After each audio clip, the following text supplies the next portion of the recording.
नमस्कार, हर खबर हरियाणा में आपका स्वागत है। मैं हूं आपके साथ भावना त्रिपाठी। रुक करेंगे प्रदेश की तमाम बड़ी खबरों की ओर।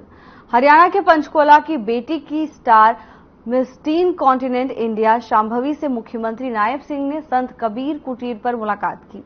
इस अवसर पर मुख्यमंत्री ने शांभवी को यह खिताब जीतने पर बधाई और शुभकामनाएं देते हुए उज्जवल भविष्य के लिए आशीर्वाद दिया। खबर फरीदाबाद से है, जहां शांभवी से हरियाणा के मुख्यमंत्री नायब सिंह सैनी ने मुलाकात की है। दरअसल शांभवी ने हाल ही में मिस टीन का खिताब जीता है, जिसके बाद लगातार उन्हें बधाइयां मिल रही हैं। इसी क्रम में मुख्यमंत्री नायब सिंह सैनी से भी वो मिली। संत कबीर कुटीर आवास पर यह मुलाकात हुई। इस दौरान मुख्यमंत्री ने उज्जवल भविष्य के लिए कामनाएं की, इसके साथ ही उन्हें बधाई दी।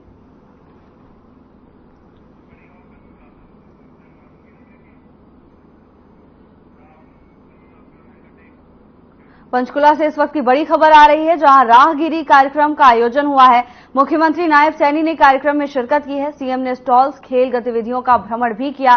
सीएम ने 2 खिलाड़ियों को सम्मानित किया है। जतिन बिश्नोई, अनन्या ठाकुर को मुख्यमंत्री नायब सिंह सैनी ने सम्मानित किया है। इस वक्त की बड़ी खबर, जहां राहगिरी कार्यक्रम का आयोजन पंचकुला में हुआ। इस दौरान मुख्यमंत्री नायब सिंह सैनी ने कार्यक्रम में शिरकत की, तो वहीं 2 खिलाड़ियों को मुख्यमंत्री ने सम्मानित भी किया है। मुख्यमंत्री नायब सैनी ने इस दौरान कई स्टॉल्स और खेल गतिविधियों का भ्रमण किया है, तो वहीं 2 खिलाड़ियों को सम्मानित भी किया गया है। जतिन बिश्नोई और अनन्या ठाकुर को मुख्यमंत्री नायब सिंह सैनी ने सम्मानित किया है। पंचकुला से इस वक्त की बड़ी खबर, जहां राहगिरी कार्यक्रम का आयोजन हुआ। मुख्यमंत्री नायब सैनी ने कार्यक्रम में शिरकत की। मुख्यमंत्री ने स्टॉल्स और खेल गतिविधियों का निरीक्षण किया। सीएम ने खिलाड़ियों को सम्मानित भी किया।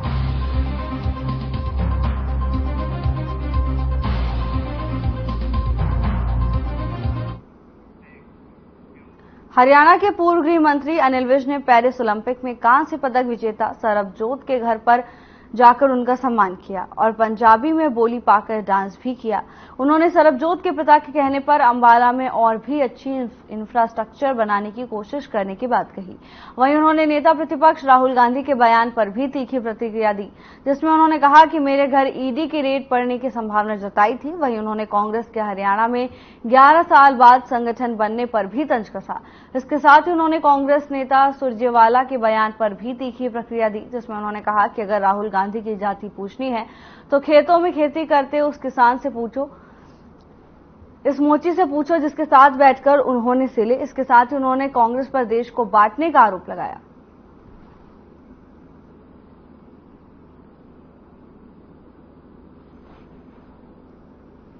ये अंबाले का, हरियाणा का, देश का मान तो है ही, परंतु अंबाला में ये जो उपलब्धि आई है, अंबाला का हर नागरिक, बच्चा बच्चा झूम रहा है, गा रहा है, नाच रहा है।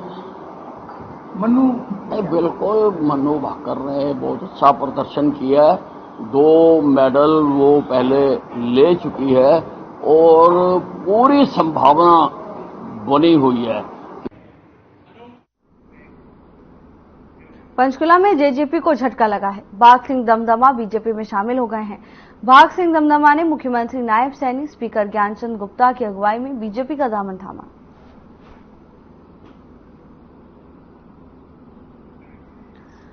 खबर चंडीगढ़ से है, जहां विधानसभा चुनाव से पहले जेजेपी को बड़ा झटका लगा है। भाग सिंह दमदमा ने जेजेपी का साथ छोड़ बीजेपी का दामन थाम लिया है। मुख्यमंत्री नायब सिंह सैनी ने उन्हें पार्टी की सदस्यता ग्रहण करवाई। इस दौरान ज्ञानचंद गुप्ता भी मौजूद रहे। विधानसभा चुनाव से पहले जेजेपी को बड़ा झटका लगता हुआ दिखाई दिया है, जहां भाग सिंह दमदमा ने बीजेपी का दामन थाम लिया है। तस्वीरें चंडीगढ़ से हैं, जहां मुख्यमंत्री नायब सिंह सैनी ने पार्टी का पटका पहनाकर भाग सिंह दमदमा को पार्टी ज्वाइन करवाई। इस दौरान कार्यकर्ताओं में खुशी की लहर देखी गई, तो बड़ी ही गर्मजोशी के साथ मुख्यमंत्री नायब सिंह सैनी ने भाग सिंह दमदमा का पार्टी में स्वागत किया।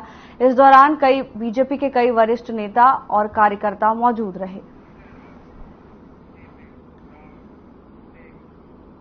भारत की स्टार निशानेबाज मनु भाकर पदक से चूक गई हैं। वो महिलाओं की 25 मीटर पिस्टल स्पर्धा में चौथे स्थान पर रहीं। मनु भाकर के इस प्रदर्शन से उनके पैतृक गांव गोरिया में उनके परिजन और ग्रामीण थोड़े मायूस दिखे, मगर उन्हें अभी भी अपनी बेटी पर गर्व है, क्योंकि मनु भाकर ने ओलंपिक्स गेम्स में 2 कांस्य पदक जीतकर देश का नाम रोशन किया है।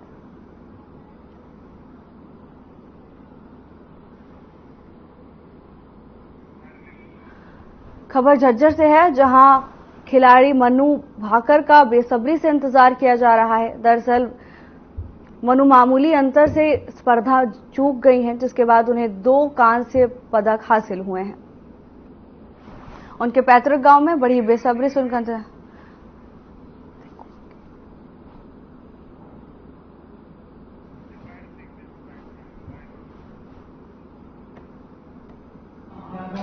यहाँ पर आज ही लास्ट वाले राउंड में 0.1 से मेडल कंफर्म हो गया था, चूक गई लास्ट वाले राउंड। और इससे पहले 2 मेडलों दिए हैं इन्होंने अपने देश के लिए, और देश का तिरंगा पेरिस में विदेशी धरती पर फहराया है।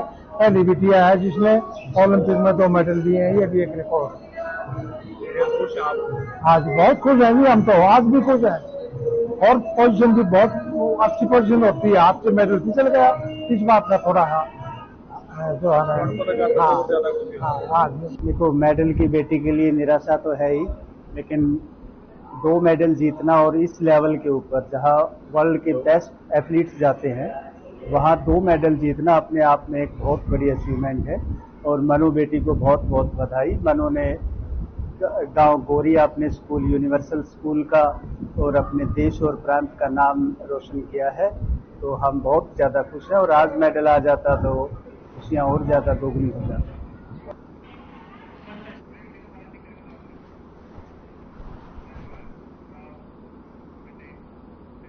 वक्त हो चला एक छोटे से ब्रेक का, जल्द हाजिर होंगे ब्रेक के बाद।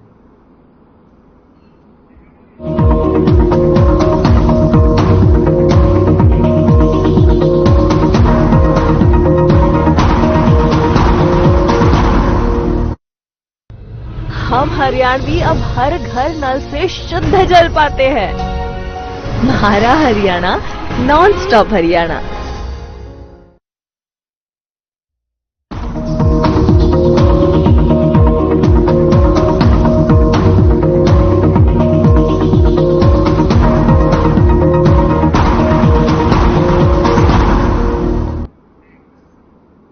ब्रेक के बाद आपका स्वागत है। खबरों में आगे बढ़ेंगे।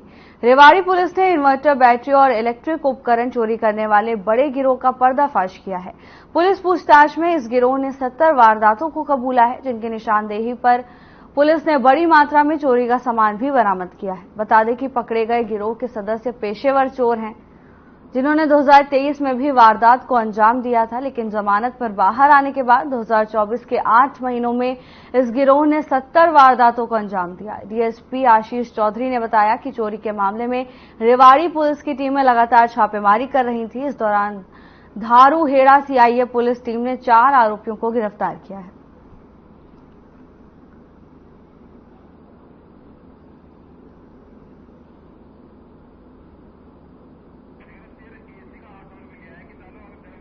जानते हैं कि 28/7/2024 को हमने 4 मुलजिमों को गिरफ्तार किया था, और ये एक सक्रिय गिरोह था जो इस साल काफी सक्रिय रहा इन्वर्टर बैटरी चोरी करने में। और आपको ये जानकर काफी अचरज होगा कि ये लोग, जो ये ग्रुप था या जो ये गिरोह था, ये तकरीबन 70 वारदातों को कबूल कर चुका है। और 70 जो वारदातें हैं वो अपने आप में एक बहुत बड़ा नंबर है।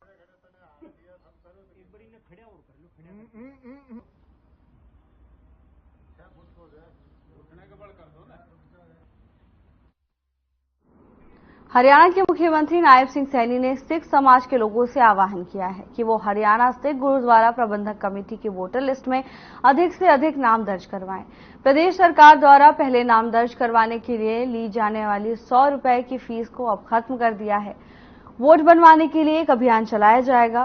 उन्होंने आश्वासन दिया है कि अगर कोई कानूनी अड़चन नहीं आई तो हरियाणा सिख गुरुद्वारा प्रबंधक कमेटी के चुनाव शीघ्र ही करवाए जाएंगे। इसके अलावा उन्होंने असंध को जिला बनाने का भी आश्वासन दिया। आश्वासन देते हुए उन्होंने कहा कि इसके लिए मंत्रिमंडल की एक सब कमेटी गठित की गई है। नियम पूरे होंगे तो असंध को जिला बनाया जाएगा।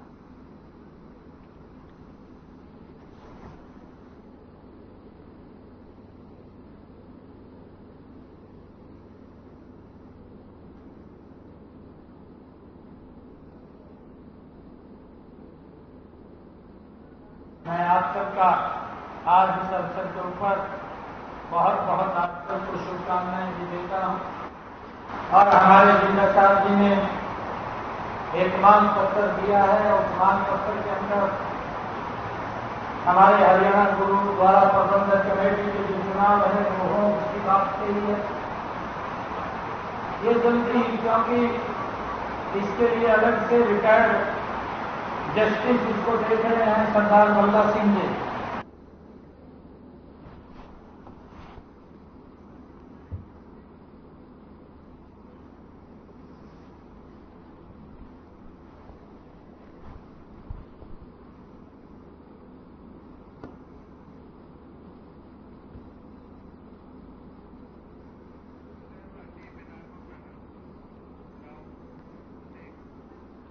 नारनौल के जैन भवन में सर्व जातीय सिंघमार खाप की एक बैठक हुई, जिसमें सिंघमार खाप के पदाधिकारी ने भाग लिया, जहां पर कई सामाजिक मुद्दों पर चर्चा की गई और इसके साथ साथ बैठक में लिव इन रिलेशनशिप, समलैंगिक गांव गोत्र में शादी पर भी चर्चा की गई। बढ़ते प्रदूषण को लेकर पर्यावरण को किस तरह से साफ किया जाए उसको लेकर भी खाप पंचायत ने एक रणनीति बनाई। इस दौरान सिंघमार खाप के राष्ट्रीय अध्यक्ष सुरेश सिंघमार का बयान सामने आया। उन्होंने कहा कि समाज के अंदर बुराइयां फैली हुई हैं, उनके बारे में चर्चा की गई। जो सामाजिक बुराइयां हैं उनको दूर करने की कोशिश करना हमारा मुख्य एजेंडा है। इसी कड़ी में जो लिव इन रिलेशनशिप है उसमें समाज में बहुत गलत संदेश जा रहा है, उसको रोकने के लिए हमारी खाप विशेष कदम उठाएगी।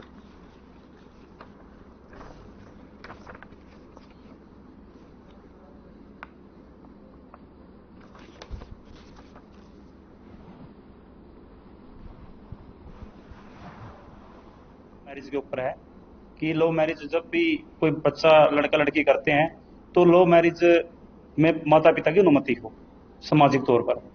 और उसके बाद हमारा एक एजेंडा है लिव एंड रिलेशन का। लिव एंड रिलेशन में एक ऐसी है बीमारी है, इसको सरकार मैं कहता हूँ एजेंडे में लेके आए और इसको जड़ से ही खत्म करे, क्योंकि कोई भी नहीं चाहेगा कि लिव एंड रिलेशन। उसका मतलब है कि कोई भी आदमी, शादीशुदा आदमी दूसरी औरत के साथ या और दूसरे आदमी के साथ रह सकती है। में सर्वजातीय सिंघमार खाप की कार्यकारिणी की मीटिंग हुई, उसमें जो समाज के अंदर बुराइयां फैली हुई हैं उनके बारे में चर्चा की गई कि हमारी खाप इन बुराइयों को दूर करने की पूरी कोशिश करेगी। सबसे पहले जो बीमारी है, बुराई फैली हुई है कि जो लिव इन रिलेशनशिप है उसमें समाज में एक बहुत बुरा संदेश जा रहा है। उसके अंदर क्या है कि बहुत बड़ी बड़ी औरतें बच्चों के साथ दूसरे के साथ रहने लग जाती हैं और एक सर्टिफिकेट बना लेती हैं, तो इससे समाज में बहुत बुरा प्रभाव फैलता है।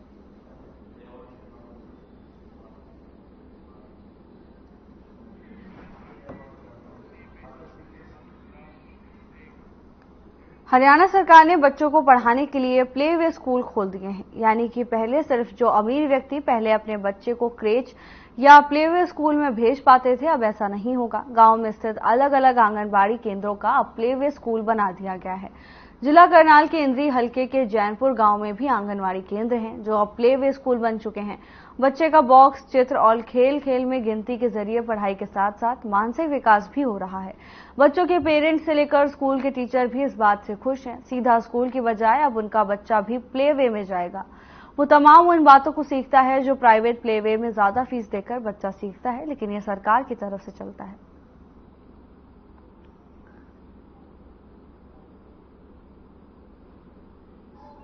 अपने बच्चे पहले दूर भेजते थे, आप पास भेजते हैं, पढ़ने लिखने में भी सही हैं और टाइम से अपना आ जाते लेने वास्ते भी, पढ़ाई में भी सही हैं। इस मारे अब थोड़ा बहुत उनके नॉलेज भी आएगी, आगे आगे सीखेंगे कुछ। ये हैगा आंगनवाड़ी का तो बहुत बढ़िया सुविधा है यहाँ से। पहले इंद्री भेजना पड़ता था, पैसे भी लगते थे वहाँ पर प्ले स्कूलों में। हाँ जी।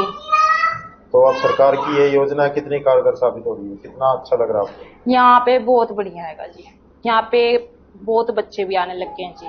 अब पढ़ने लिखने में भी जैसे छोटे छोटे बच्चे आएंगे उनके लिए भी सुविधा है, खिलौने खेलने के जैसे होते हैंगे वो सब सुविधा है जी। इंग्लिश भी सीखने को मिलता है, बहुत कुछ सीखने को मिलता है इसमें। तो पहले प्ले स्कूल शहरों के अंदर होते थे, पैसे खर्चते थे। हाँ, शहरों के अंदर होते थे, अब आंगनवाड़ी प्ले स्कूल जो गांव में भी हो चुके हैं।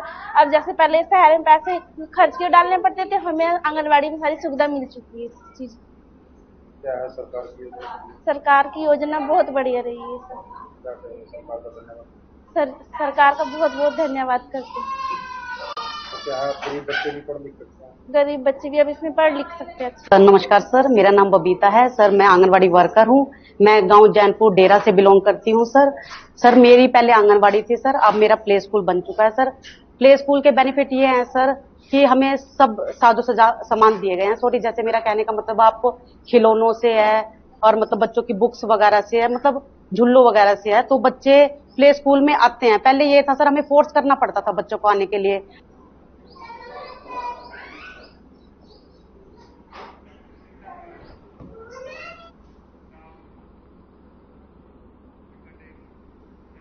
हरियाणा कंप्यूटर ऑपरेटर संघ ने हड़ताल को समाप्त कर दिया है। हरियाणा कंप्यूटर ऑपरेटर संघ के प्रदेश अध्यक्ष विजय सिंह का बयान सामने आया। उन्होंने कहा कि मुख्यमंत्री से मुलाकात हुई है, जिसके बाद हड़ताल को समाप्त करने का फैसला लिया है। संघ की 6 सूत्रीय मांगों पर सहमति बन गई है।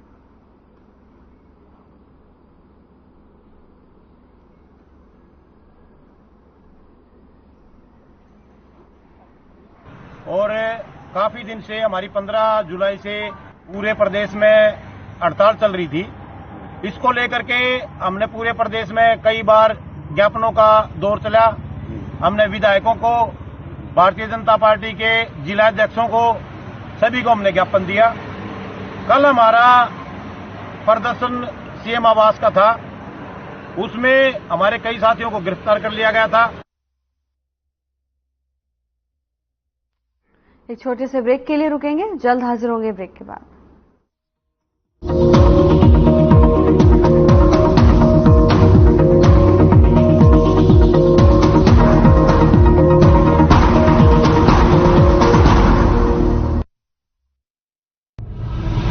हम हरियाणवी अब 24 घंटे बिजली पाते हैं। हमारा हरियाणा नॉन स्टॉप हरियाणा।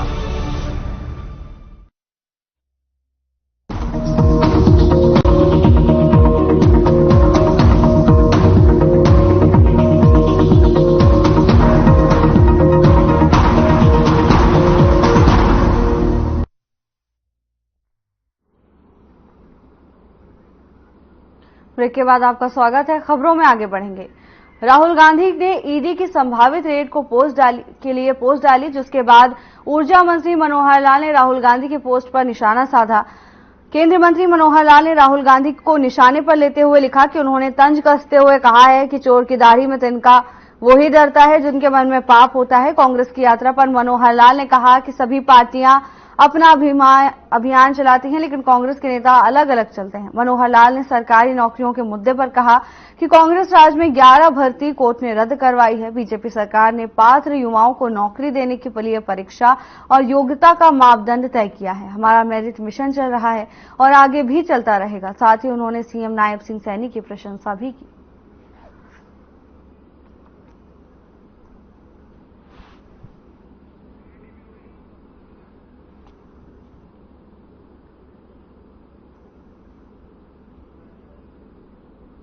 ये अपने आप ही कंट्राडिक्टरी बयानों में कांग्रेस के लोग फंसते जा रहे हैं। एक तरफ तो ये कहेंगे कि जाति पूछने का किसी को अधिकार नहीं है, कोई किसी की जाति पूछ नहीं सकता। दूसरी तरफ ये कहते हैं कि जाति अनुसार गणना कराएंगे। अब या तो वो बात ठीक है या ये बात ठीक है। अगर आप जाति अनुसार गणना शुरुआत करेंगे तो जाति तो हर किसी को अपनी बतानी पड़ेगी। अगर जाति हर किसी को बताने के लिए कोई पूछ नहीं सकता तो जातिगत गणना का जो राग है आपका वो झूठा राग है। तो या तो इधर जाए या उधर जाए, दो नाव में पैर रखने वाला कभी भी नदी को पार कर ही't सकता, उसके दोनों पैर फटते हैं। विषय यह है कि ये अपने आप ही कंट्राडिक्टरी बयानों में कांग्रेस के लोग फंसते जा रहे हैं। एक तरफ तो विधानसभा चुनाव से पहले कांग्रेस की हरियाणा मांगे हिसाब पदयात्रा जोरों शोरों से पूरे प्रदेश में चल रही है। भवानीखेड़ा में सांसद दीपेंद्र हुड्डा ने हरियाणा मांगे हिसाब अभियान के तहत भवानीखेड़ा विधानसभा क्षेत्र में शहीद गुलाब सिंह पार्क से बाजार होते हुए हांसी चुंगी तक पदयात्रा की। इस दौरान सड़कों पर लोगों का हुजूम उमड़ पड़ा। पूरे यात्रा मार्ग पर लोगों ने जगह जगह फूल बरसाकर पदयात्रा का जोरदार स्वागत किया। लोग सवालों की तख्तियां लेकर चल रहे थे और बीजेपी सरकार हिसाब दो जवाब दो के नारे से पूरा भवानीखेड़ा गूंज उठा। साथ ही दीपेंद्र हुड्डा ने कहा कि पक्की नौकरी लगाना तो दूर, हरियाणा में बीजेपी सरकार पक्की नौकरियों को कच्चे में बदल रही है। अग्निपथ योजना और कौशल रोजगार निगम ने हरियाणा के हजारों युवाओं का भविष्य बर्बाद कर दिया है। हमारे 15 सवालों ने बीजेपी सरकार की बोलती बंद कर दी है, क्योंकि उनके पास इन सवालों का जवाब ही नहीं है। इसके साथ ही उन्होंने कहा कि बीजेपी चुनाव लड़ने की हिम्मत नहीं जुटा पा रही है, इसीलिए ईडी को आगे कर रही है।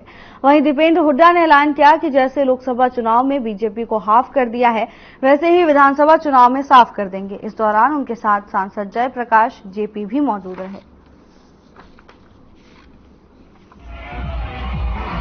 हमारी कांग्रेस की अपनी प्रक्रिया है और प्रक्रिया के अनुसार जो जिताऊ कैंडिडेट्स हैं, जो सर्वे में जिताने योग्य कैंडिडेट है और जो पार्टी के समर्पित जो कैंडिडेट्स हैं, ये जो क्राइटेरिया रहती है पार्टी के लिए कौन समर्पित है और कौन कितना मजबूत है। तो कांग्रेस पार्टी मजबूत कैंडिडेट, जिताऊ कैंडिडेट्स को, अपने समर्पित लोगों को विधानसभा में उम्मीदवार बनाएगी।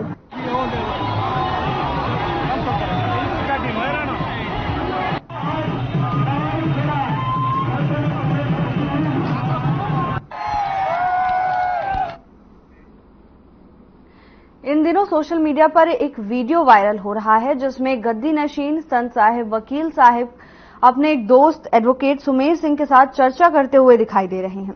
कालावली क्षेत्र के गांव जगमालवाली में स्थित मस्ताना शाह बिलोचिस्तानी आश्रम डेरा जगमालवाली के गद्दी नशीन संत रहे बहादुर चंद वकील साहब का एक वीडियो सामने आया है, जिसमें वो अपने घनिष्ठ मित्र एडवोकेट सुमेर सिंह के साथ वार्ता कर रहे हैं। जिसमें संत बहादुर चंद और उनके घनिष्ठ मित्र के बीच वार्ता हो रही है कि आपके बाद गद्दी का मालिक कौन होगा, जिसमें एडवोकेट सुमेर सिंह ने कहा कि कोई आदमी कह रहा था कि वकील साहब किसको गद्दी देंगे, तो मैंने कहा कि वीरेंद्र सिंह ही अगले डेरा गद्दी नशीन संत होंगे और चल अचल संपत्ति के मालिक होंगे। इसकी कागजी कार्रवाई चल रही है, जिस पर संत बहादुर चंद वकील साहब ने कहा कि इसकी कागजी कार्रवाई भी पूरी करवा लो। वही संत कह रहे हैं कि लोग कहते हैं कि संत को संभालो, लोग तरह की बातें कर रहे हैं।